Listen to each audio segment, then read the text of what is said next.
जय श्री राधे, जय श्री कृष्णा। आपका हमारे चैनल पर स्वागत है। अगर आप इस चैनल पर नए हैं तो हमारे चैनल को सब्सक्राइब करें और बेल आइकन दबाना ना भूलें। इस वीडियो को अपने दोस्तों के साथ शेयर करें ताकि वह भी सनातन धर्म को जान सके। नवरात्रि पर देवी मां की नवमी तिथि पर उपासना का विशेष महत्व होता है। नवमी तिथि के दिन मां सिद्धिदात्री की पूजा अर्चना की जाती है।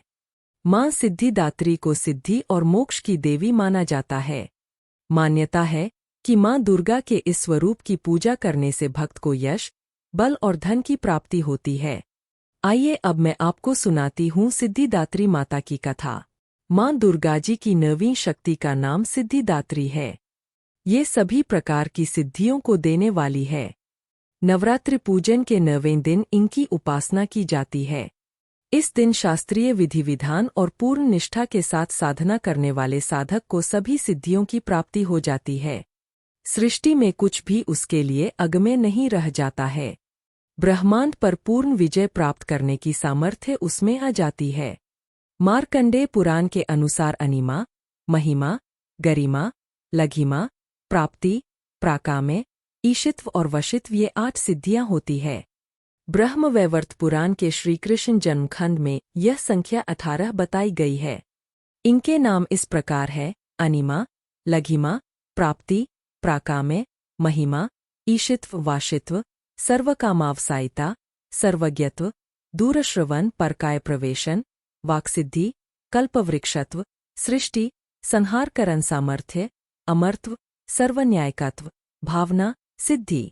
मां सिद्धिदात्री भक्तों और साधकों को ये सभी सिद्धियां प्रदान करने में समर्थ है। देवी पुराण के अनुसार भगवान शिव ने इनकी कृपा से ही इन सिद्धियों को प्राप्त किया था। इनकी अनुकंपा से ही भगवान शिव का आधा शरीर देवी का हुआ था। इसी कारण वे लोक में अर्धनारीश्वर नाम से प्रसिद्ध हुए। मां सिद्धिदात्री 4 भुजाओं वाली है। इनका वाहन सिंह है। ये कमल पुष्प पर भी आसीन होती है। इनकी दाहिनी तरफ के नीचे वाले हाथ में कमल पुष्प है।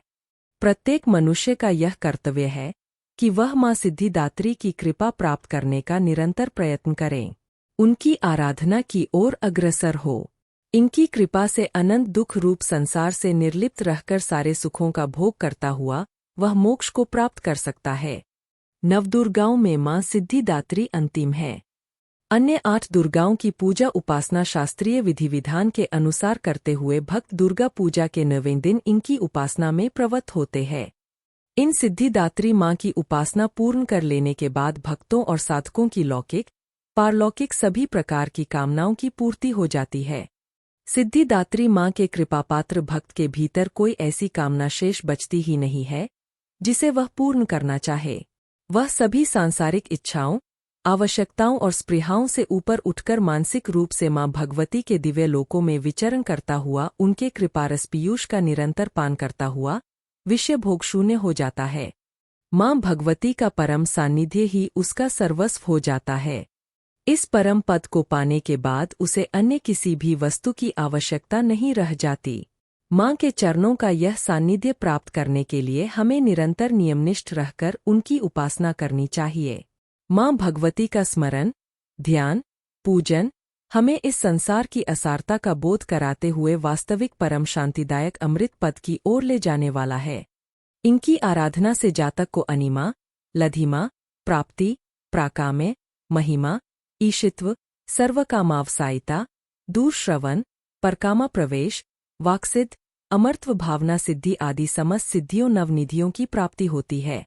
आज के युग में इतना कठिन तप तो कोई नहीं कर सकता, लेकिन अपनी शक्तिनुसार जप, तप, पूजा अर्चना कर कुछ तो मां की कृपा का पात्र बनता ही है। प्रत्येक सर्वसाधारण के लिए आराधना योग्य यह श्लोक सरल और स्पष्ट है। मां जगदम्बे की भक्ति पाने के लिए इसे कंठस्थ कर नवरात्रि में 9वीं के दिन इसका जाप करना चाहिए। सिद्धिदात्री मां की पूजा विधि इस प्रकार है। सबसे पहले मां की तस्वीर या मूर्ति रखें। फिर मां की आरती और हवन करना चाहिए। हवन करते समय व्यक्ति को सभी देवी देवताओं की पूजा करनी चाहिए। फिर मां का नाम लेना चाहिए। इस दौरान दुर्गा सप्तशती के सभी श्लोक मंत्र पढ़ने चाहिए। इन मंत्रों के साथ ही आहुति दें। मां के बीज मंत्र का 108 बार जाप करें। भगवान शंकर और ब्रह्मा जी की पूजा करें, फिर मां की आराधना करें। मां को प्रसाद चढ़ाएं। सभी लोगों को प्रसाद भी बांटें। तो यह थी माता सिद्धिदात्री की कथा और पूजा विधि। अगर आपको वीडियो पसंद आई तो इसे लाइक करें, शेयर करें और कमेंट करें। हरे कृष्णा, राधे राधे।